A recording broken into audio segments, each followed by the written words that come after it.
Everyone, I Shivangi Giri welcomes you all in Vandya Granth. बच्चे, हमने पिछले लास्ट 3 लेक्चर्स में मतलब लगभग कोशिश हमारी थी कि हम the rise of nationalism in Europe को अच्छे से समझें। लेक्चर नंबर 4 में भी हम वही करेंगे कि the rise of nationalism in Europe को ही समझेंगे।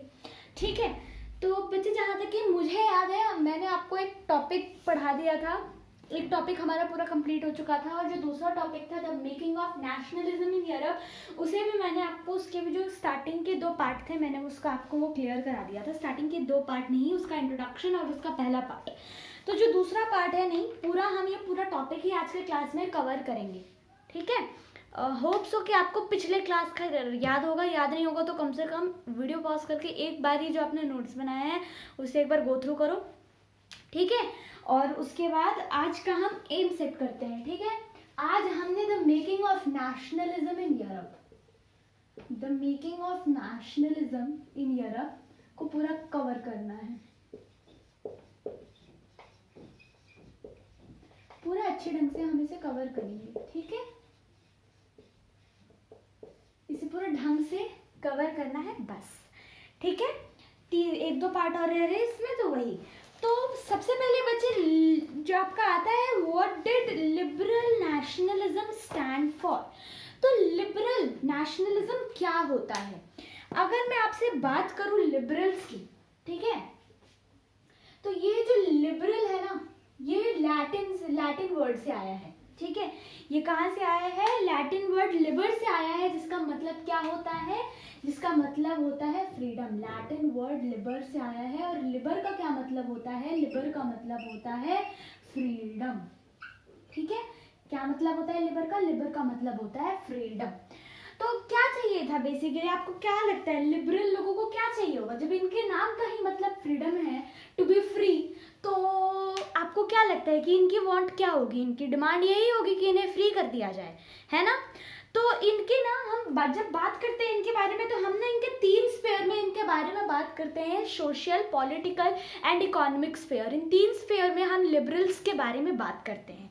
ठीक है, किसके? और इन तीनों स्फीयर्स में जो इनकी डिमांड थी ना, वो बिल्कुल मतलब हम देखेंगे तो एक तरीके से सेटिस्फाइड डिमांड थी। आप अपने हिसाब से बताना। ठीक है, तो सबसे पहले इनका था सोशल स्फीयर पे इनकी क्या डिमांड थी।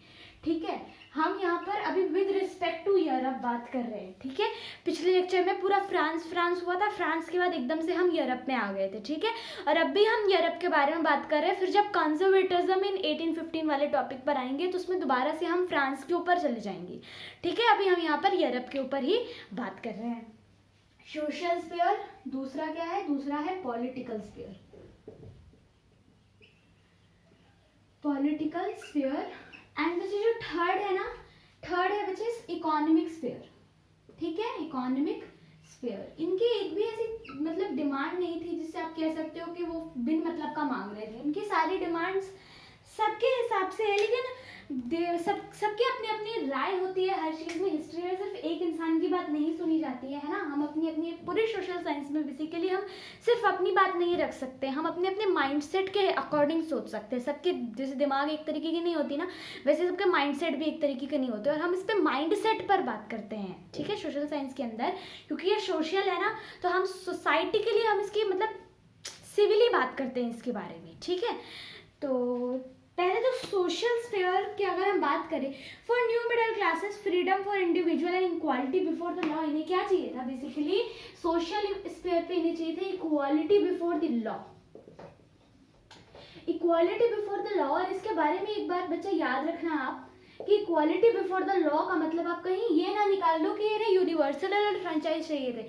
मैंने आपको एक और बार बताया था कि लिबरल्स जो थे वो यूनिवर्सल एडल्ट फ्रेंचाइज के नाम से ही चिढ़ते थे। इन्हें डेमोक्रेसी वाली जो चीज थी ना, वही नहीं पसंद थी, बस उसमें जो इक्वालिटी का फंडा था ना, उन्हें ये काफी ज्यादा पसंद था।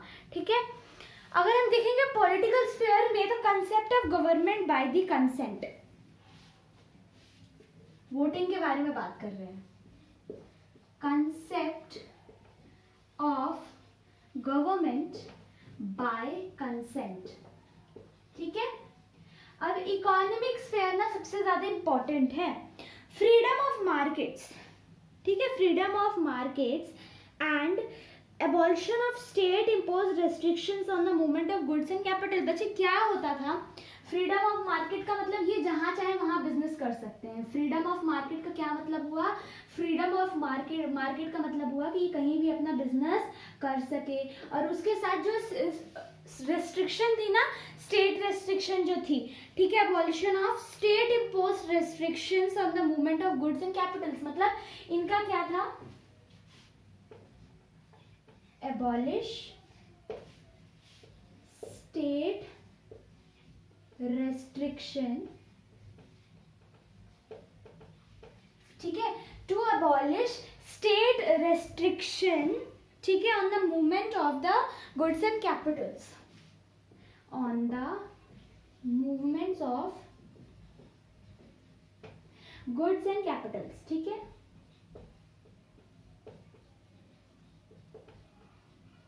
मतलब कि वहां पर क्या क्या था कि वहां पे ना मतलब ऐसा था कि आप अगर किसी एक एरिया से बिलोंग करते हो तो उसी एरिया में आप ट्रेड कर सकते हो, ठीक है, उसके अलग एरिया में आप वहां पर ट्रेड नहीं कर सकते, कहीं और जाकर आप ट्रेड नहीं कर सकते।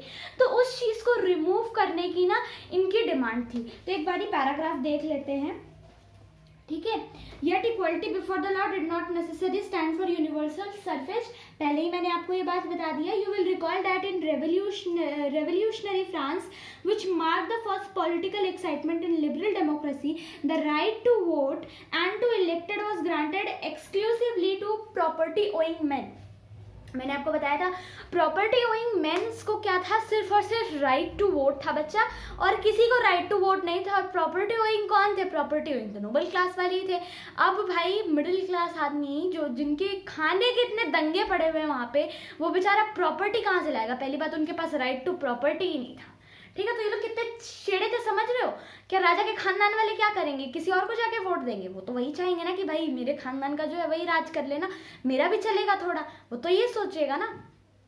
तो बस ये जो थी वो इनकी थिंकिंग थी कि वो लोग को कॉन्स्टिट्यूशन बनाकर भी बेवकूफ़ बना रहा, मतलब वो लोगों का होकर भी लोगों को बेवकूफ़ बना रहा था बेसिकली वो जो राजा था, ठीक है।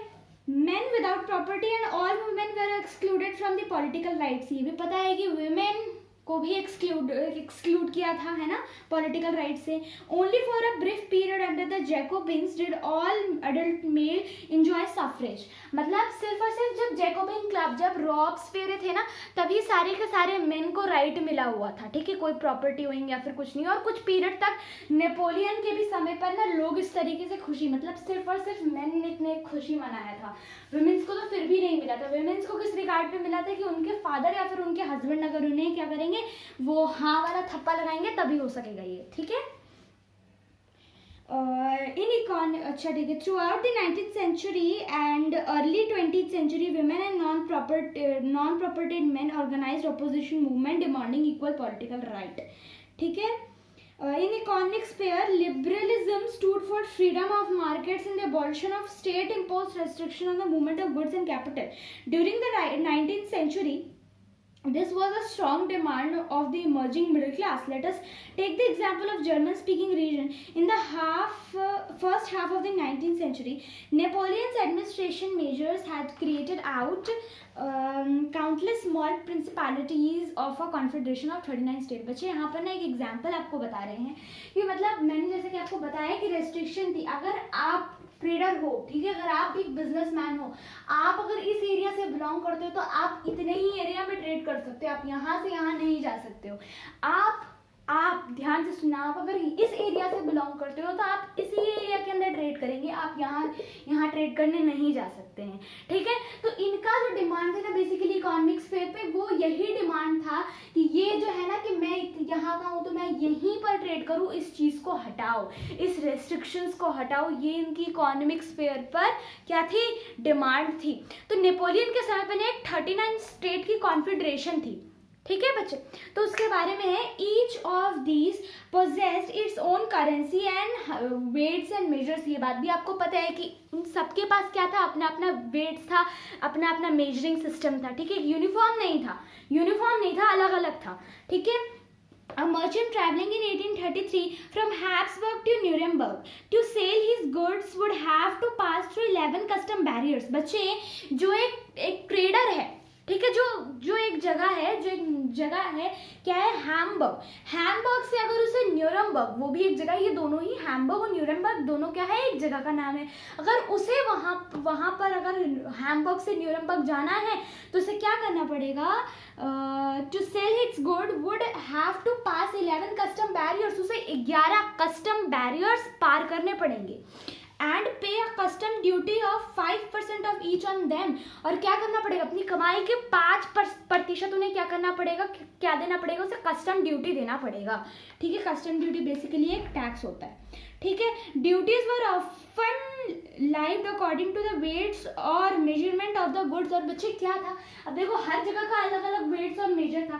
तब एक बात बताओ, अगर कोई कपड़ा वाला आदमी जा रहा है, मान लो ये जो एग्जाम्पल है ना, यहाँ पर एक कोई कपड़ा वाला या फिर कोई दूध वाला उठा लिया, ठीक है, तो मान लो जो हैम्बर्ग है, हैम्बर्ग में क्या हो रहा है कि 1 लीटर के कितने मायने दिए, वहां पर 1000 ml मायने दिए। ठीक है, ऐसा हम लेट कर लेते हैं। ठीक है, और अगर उसे न्यूरमबर्ग जाना है तो न्यूरमबर्ग में क्या है, पहले तो उसे 11 क्या पार करने पड़ेंगे, उसे 11 कस्टम बैरियर्स पार करने पड़ेंगे, और उन सबको क्या करना पड़ेगा, जितना, देखो बच्चे 1 लीटर का अगर मान लो न्यूरमबर्ग में मायने हैं, चलो न्यूरमबर्ग में ना हम अपनी इंडिया की करेंसी लगा देते हैं आपको बस समझाने की। तो मान लो 1 लीटर का हैम्बर्ग में, सबसे पहले हैम्बर्ग की बात करो, इसकी जो मायने है मान लो 20 रुपए है। ठीक है, मतलब 1000 ml के मायने कितने हैं, 1000 ml के मायने हैं 20 रुपए। और मान लो वहां पर जो 1 लीटर है ना उसके 900 ml मायने हैं, और वहां पर जो 1 लीटर का कॉस्ट है ना वो 30 रुपीज है। वो कितना है, वो 30 रुपीज। तो आप एक बार, अब इससे ना आप थोड़ा अंदाजा लगा लेना कि उसके पास कितने हैं। अगर आप वो हैम्बर्ग से चल रहा है तो उसके पास 1000 ml होगा, क्योंकि वो कह रहा है 1 लीटर, तो उसके पास कितना होगा, उसके पास होगा 1000 ml। कितना होगा, 1000 ml होगा। और अगर वो न्यूरमबर्ग में, ये एच हैम्बर्ग और ये न्यूरमबर्ग, ठीक है, अब मान लो यहाँ पर पहुंचते पहुंचते उसके पास क्या हो गया, उन लोगों के वेट और उनके मेजरिंग सिस्टम के हिसाब से क्या है, ये 900 ml है। 900 ml और एक्स्ट्रा उसके पास कितना है, एक्स्ट्रा 100 ml है, एक्स्ट्रा 100 ml है, ये बात याद रखना। ठीक है, थोड़ा 1 लीटर मतलब ये मायने नहीं चेंज होगा ना, ये जितना लेकर वहां से आया है वो उतना ही तो रहेगा, लेकिन इनका क्या हो गया, 900 प्लस 100 ml क्या है, एक्स्ट्रा है। तो वहां पर जहां पर उसे ये 20 रुपए में बस ये इतना था इसके पास 1000 ml, यहाँ पर उसे क्या है 30 रुपए है, और उसमें भी 100 ml ज्यादा के पैसे। ठीक है, होपफुली आप समझ गए होंगे कि मैं क्या कहना चाहती हूँ, तो उन लोगों को इस तरीके से कितना ज्यादा नुकसान होता था। ठीक है, ये समझ गए होगे आप, अब तो समझ गए होगे कि कितना नुकसान होता होगा उन लोगों का। तो the measure of cloth for example was इली। तो यहाँ पर एग्जाम्पल दिया हुआ है, जो एग्जाम्पल मैंने आपको पहले ही दे दिया, ये इतना इंपॉर्टेंट भी नहीं है। Such conditions were viewed as obstacle to economic change and growth by the new commercial classes who argued for the creation of unified economic territory allowing the unhindered movement of goods peoples and capital. अब एक बात बताना, अब यहाँ पर जब इतने नखड़े हैं तो वो क्या करेगा, पहले कस्टम ड्यूटीज पे करो और उसके बाद फिर ये नुकसान झेलो, उससे तो अच्छा वही सोचेगा ना कि भाई मेरे को अगर इतना ही एरिया मिला है तो मैं इतनी ही जगह पर अपना ट्रेड करूँ। तो क्या होगा, अगर किसी के पास अच्छा ट्रेड करने का कुछ आइडिया होगा तो वो इन सब के कारण से नहीं जा पाएगा। तो क्या हो रहा है, गुड्स के ट्रेवल्स में क्या हो रहे हैं, थोड़े से बैरियर लग रहे हैं। तो उस बैरियर्स को हटाने के लिए बेसिकली उनका ये डिमांड था। तो इन 1834 अ कस्टम यूनियन और ज़ोल्वेरिन, बच्चे ज़ोल्वेरिन बहुत इंपॉर्टेंट तो है, बहुत इंपॉर्टेंट नहीं है, पर ज़ोल्वेरिन नाम याद रखना। इसे क्या किया गया, ज़ोल्वेरिन को इंट्रोड्यूस किया गया। ज़ोल्वेरिन को क्या किया गया, ज़ोल्वेरिन को इंट्रोड्यूस किया गया। तो ज़ोल्वेरिन में क्या था, ज़ोल्वेरिन में बेसिकली था एक standard commercial class. They felt this is an obstacle in economic change, they stress on the need on creating custom union. इन्होंने कस्टम यूनियन फॉर्म किया, जिसका नाम क्या रख दिया, जिसका नाम रख दिया Zollverein. In 1834 at the initiative of Prussia a customs union और ज़ोल्वेरिन was formed। ठीक है, पुरेशिया की देख रेख में है ना, पुरेशिया उसके एडवाइजरी पर क्या है, ज़ोल्वेरिन यानी कि एक स्टैंडर्ड मेजरिंग और वेगिंग सिस्टम को क्या किया, इंट्रोड्यूस किया। स्टैंडर्ड मेजरिंग और वेगिंग सिस्टम को क्या किया, वेगिंग सिस्टम को इंट्रोड्यूस करा दिया। ठीक है, ज़ोल्वेरिन कुछ नहीं है, एक स्टैंडर्ड वेगिंग और मेजरिंग सिस्टम को ही कहते हैं। ठीक है, the union abolish tariff barriers and reduce the number of currency from over 30 to 2. The creation of network railways further stimulated mobility, harnessing economic interest to national unification. A wave of economic nationalism strengthened the wider nationalist sentiment growing at that time. ठीक है बच्चे, अब आगे हम करने वाले हैं किसकी बात, फ्रांस की बात। तो भाई फ्रांस में क्या हुआ था, भूले तो नहीं रहा क्या हुआ था फ्रांस में? फ्रांस में हुआ था किसका डिफीट, नेपोलियन का डिफीट। कब कितने वॉर हुए थे, 2 वॉर हुए थे। बैटल ऑफ लाइपेज इन 1813 जिसमें नेपोलियन ने क्या किया था, अपनी ओवर मतलब लगभग कॉलोनीज को खो बैठा था वो नेपोलियन। और उसके बाद क्या हुआ था, उसके बाद 1815 में जो वाटरलू में लड़ाई हुई थी उसमें उसने पूरा का पूरा अपना फ्रांस खो दिया था। ठीक है, 2 लड़ाई हुई थी, नेपोलियन हमारा डिफीट हो चुका था, अब नेपोलियन का राज खत्म फ्रांस से। तो अब भाई फ्रांस में कौन आएगा आगे, लुई द 16 गया तो रॉब्सफियर आया, रॉब्सफियर गया तो नेपोलियन आया, नेपोलियन जाएगा तो कौन आएगा, नेपोलियन जाएगा ना तो दोबारा से बॉर्बन फैमिली ही आएगा। ठीक है, a new conservatism after 1815, after Napoleon's defeat in 1815, government setup in Europe were conservative. जो कंजर्वेटिव सेट हुए थे वहां पे, कंजर्वेटिव्स कौन, अनुदार व्यक्ति। ठीक है, वो कौन थे, वो चेंजेस जल्दी से एक्सेप्ट नहीं करते थे बच्चे, नोबिलिटी नोबल्स पर्सन जो थे वही कंजर्वेटिव थे। अब एक बात जरा ध्यान में रखना अपने, कंजर्वेटिव कौन थे, जो चेंज एक्सेप्ट नहीं करते थे। चेंज कौन नहीं एक्सेप्ट करते थे, नोबल क्लास वाले एक्सेप्ट नहीं करते थे। नोबल क्लास वाले क्यों नहीं करते थे, अरे भाई उनके खानदान का कोई आदमी राजगद्दी संभाल रहा है तो क्या वो चाहेंगे कि वो ना संभाले, क्या वो चाहेंगे कि कोई और संभाल ले, क्या वो चाहेंगे कि जो उन्हें पावर मिल रहा है वो किसी और को मिले, नहीं चाहेंगे। तो वो तो यही बोलेंगे ना कि हमें सोसाइटी में चेंज नहीं चाहिए। तो जाहिर सी बात है कंजर्वेटिव्स वर द नोबल्स। ठीक है, Conservatives believe that institutions like church, monarchy, social hierarchies, property should be preserved. उन्हें क्या चाहिए था, Conservatives believe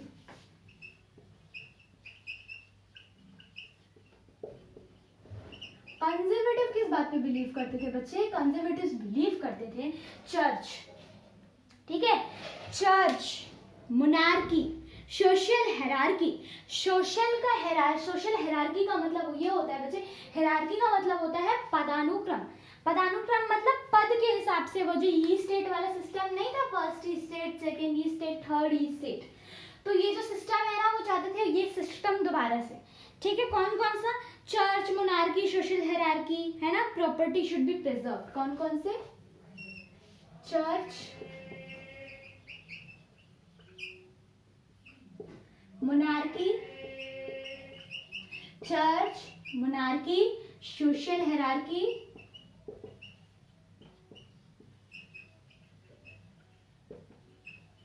सोशल हेरार्की।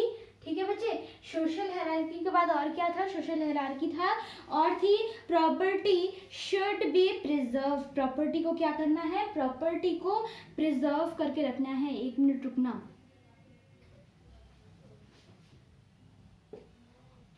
ठीक है, property should be preserved. Property should be preserved का मतलब क्या होगा, जाहिर सी बात है भाई,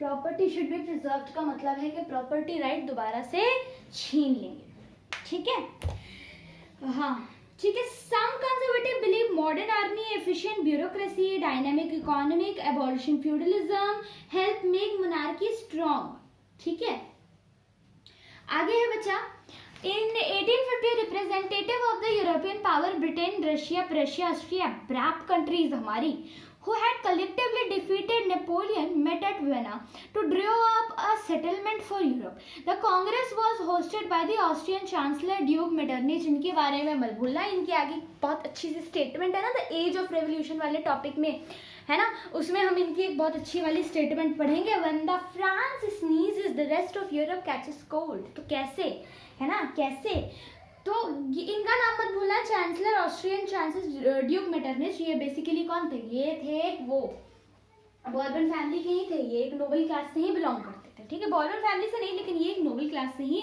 बिलोंग करते थे। तो जो 4 हमारी ब्रैप कंट्रीज थी ना, Britain, Russia, Austria, Prussia, wrap countries, इन्होंने क्या किया था, इन्होंने सबने मिलके इन्होंने मारा था नेपोलियन को। और ये लोग क्या किए थे, वेना जो थी एक मीटिंग थी और वहाँ पे इन्होंने सोचा था कि वहाँ पर ये लोग सभी मिलेंगे और यूरोप के लिए क्या करेंगे, एक नया सा कॉन्स्टिट्यूशन ड्रॉ करेंगे। Drew up with treaty of vena of 1815। अब यहाँ पे ना ट्रीटी ऑफ वेना, बच्चा 2 चीज कभी मत भूलना, नेपोलियनिक कोड ऑफ 1804 और क्या, ट्रीटी ऑफ वेना, ठीक है, treaty of vena, Napoleonic code, ये 2 चीज कभी मत भूलना।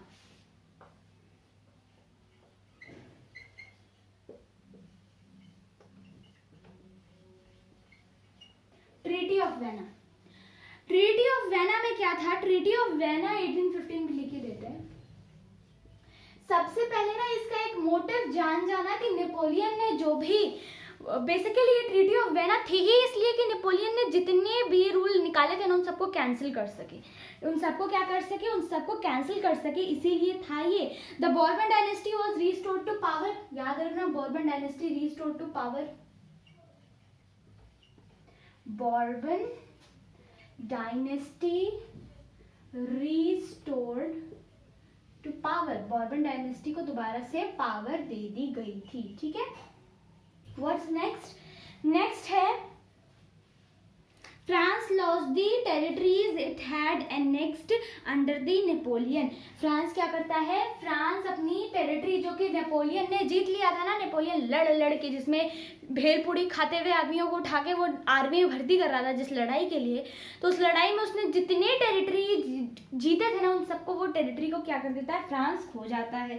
Series of states were set up on the boundaries of France French expansion, ठीक है बच्चे, बहुत सारे स्टेट्स को क्या किया गया था, बाउंड्रीज पर सेटअप किया गया था ताकि क्या हो सके, फ्रांस की फ्रेंच एक्सपेंशन हो सके, ठीक है, फ्रांस बढ़ सके। Genoa was added to Piedmont in south, याद रखना,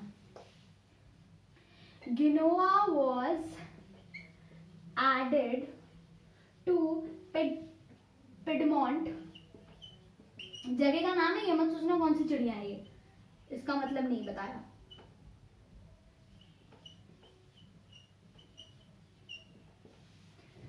ठीक है, Prussia got a new territories on the western frontier of Saxony.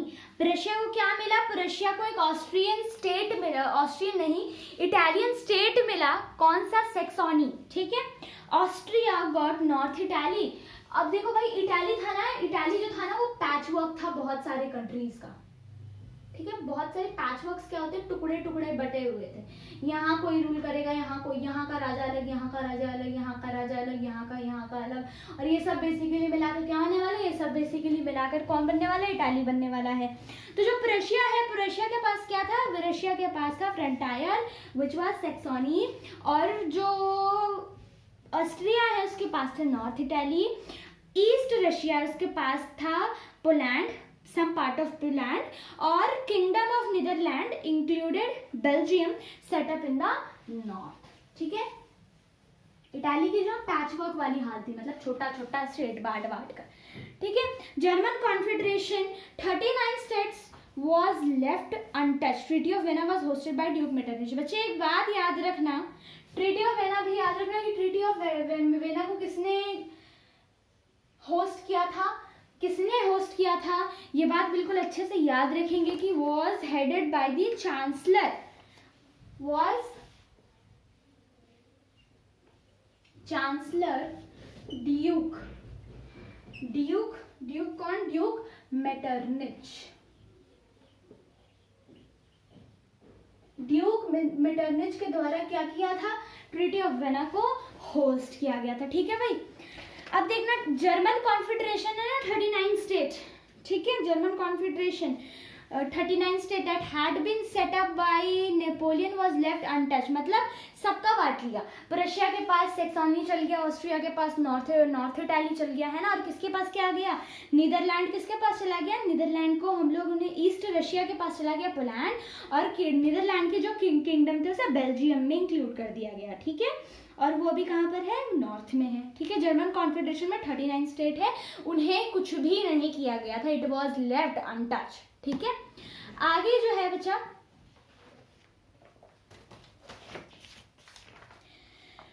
The revolutionaries, ठीक है, ये है हमारा last topic. During the years after 1815 repression by conservative government forced many revolutionary to go underground or in exile। बच्चा क्या होता था ना, एक बात याद रखना कि ये जितने भी स्टेट्स वगैरह जो थे, है ना, कोई भी थी, वहां के राजा क्या करते थे, अपने जासूसों को छोड़ देते थे, अपने जासूसों को क्या करते थे, छोड़ देते थे, ठीक है। जासूसों को छोड़ देते थे दूसरी स्टेट में, ताकि उन्हें आकर बताए कि क्या चल रहा है भाई सामने वाले कंट्री में।